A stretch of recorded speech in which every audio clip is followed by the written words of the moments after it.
Hello Explorer, thanks for joining us again and welcome back to another informative video on our YouTube channel. I want to thank you for watching.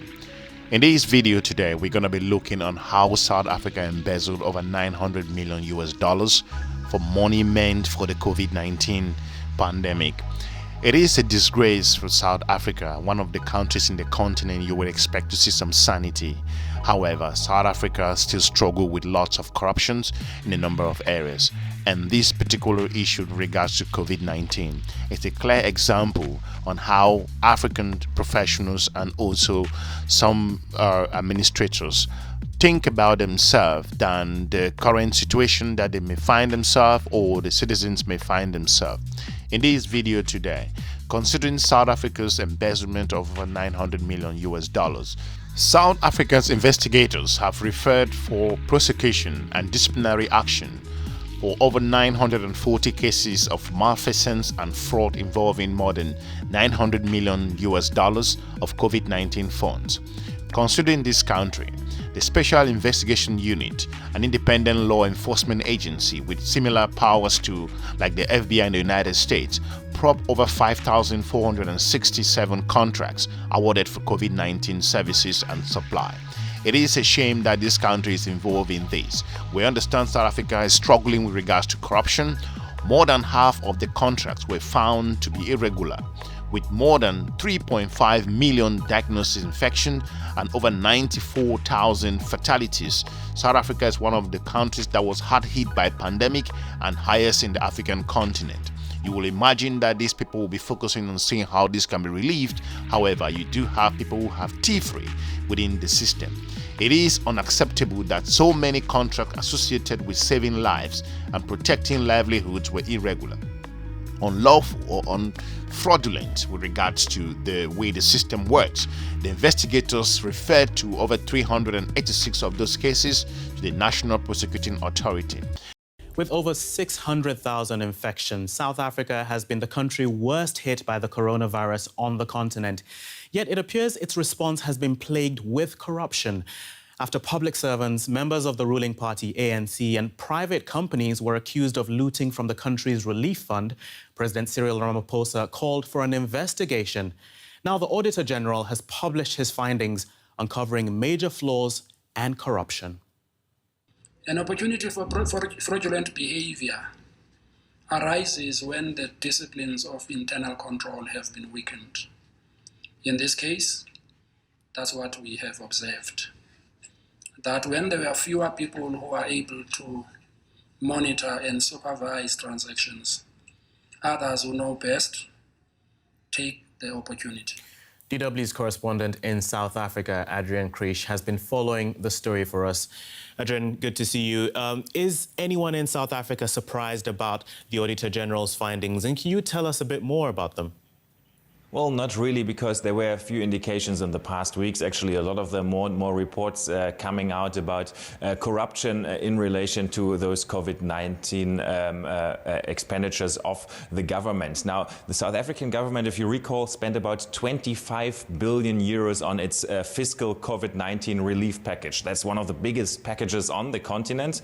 And about 7.5 billion euros of that is the money that was allocated to local governments and also on the federal level that was basically already spent. And this is the amount of money that the Auditor General looked into with some frightening findings, how he put it. There's a lot of irregularities in the report mentioned, and now these findings will be passed on to investigators. There's a special investigative unit that will now look into this as well. Okay, the ANC, South Africa's governing party, has been blamed for corruption for such a long time, to the extent that even within the party there is conflict. Adrian, you spoke with the ANC Secretary of Limpopo in South Africa's north. Let's take a listen. There is a golden thread that runs through every voter that you may ask. A golden thread of disappointment, that is corruption. To measure the extent to which things have changed, I can say to a minimal extent. Adrian, very briefly, is President Ramaphosa doing enough to fight corruption?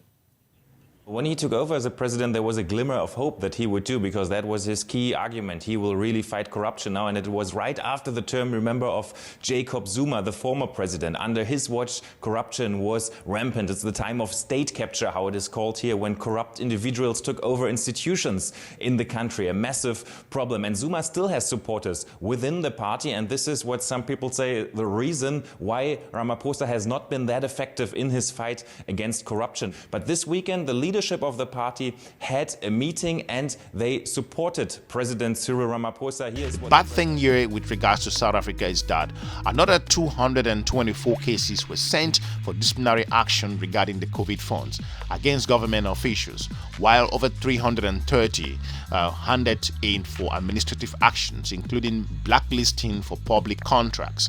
This investigation targeted individuals and also institutions who believed they could exploit a moment of national vulnerability to enrich themselves, and those who they collude to abuse public resources with regards to this in South Africa. It is a disgrace for South Africans officials and those who were managing the COVID funds. If you consider this, looking at 2018, on the promise to curb corruption, the government has struggled in terms of how to manage this. This goes a long way across the continent of Africa, and how the African professionals who prefer to feed India on pockets and include stealing the country's funds that were meant to subsidize or to support the COVID challenges. It is a shame that the African continent continue to focus on things that are not relevant instead of focusing on seeing how they could better the system. If you consider this particular challenge in South Africa, considering that following increasing the dismay growing number of reports of corruption and related to the COVID-19 pandemic, if you look back, considering those perpetrators and corruption, it is unfazed to consider that those officials will produce contracts which were not meant for COVID-19 relief funds and also diverted those money into their own private pocket.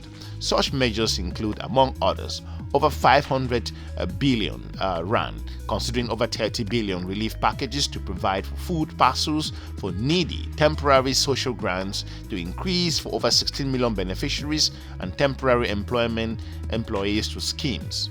Let's listen to this with regards to what happened in South Africa. Here's what the president said in a digital press conference afterwards. The ANC needs to draw a line in the sand between the organization and those who steal from the people. The NEC agreed on decisive action that needs to be taken to tackle corruption within our own ranks as the ANC and across society. The public has rightfully expressed outrage and disgust over the scale of exposure and corruption and pushed the government of South Africa to take action. At a recent meeting of leadership of the ruling party, the African National Congress, it was resolved that all members implicated in corruption must step aside. The definition of step aside in this context has been debated and produced various interpretations from regards to analysts, while also the government appears to slowly be gaining the political upper hand. Talking about the president Cyril Ramaphosa in South Africa has also faced strong opposition to the ANC anti-corruption resolution. The fiercest pushback has come from his predecessor Jacob Zuma and Party Secretary General iSimangaliso, who belongs to the opposition faction. Choosing to ignore a recent accusatory letter from Zuma, Ramaphosa also appears to focus on embodying the ANC's internal oversight body, with several leaders being hauled before the Party Integrity Committee. The president, who has also a cloud hanging over him, will have to come clean. If you are new to this channel, we will encourage you to subscribe and share our videos to your different network. We want to thank you for watching. For those of you who are following our channel for the first time, we encourage you to watch some of our informative videos on this YouTube channel.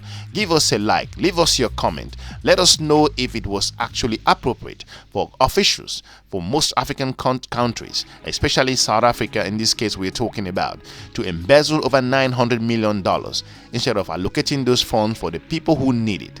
Is this an attitude or an approach in the continent? Why is it that it's only mostly in the African continent that the money for COVID meant for patients was stolen? Thank you for watching. We're looking forward to meeting you soon in our next episode, and have a good day. Bye-bye.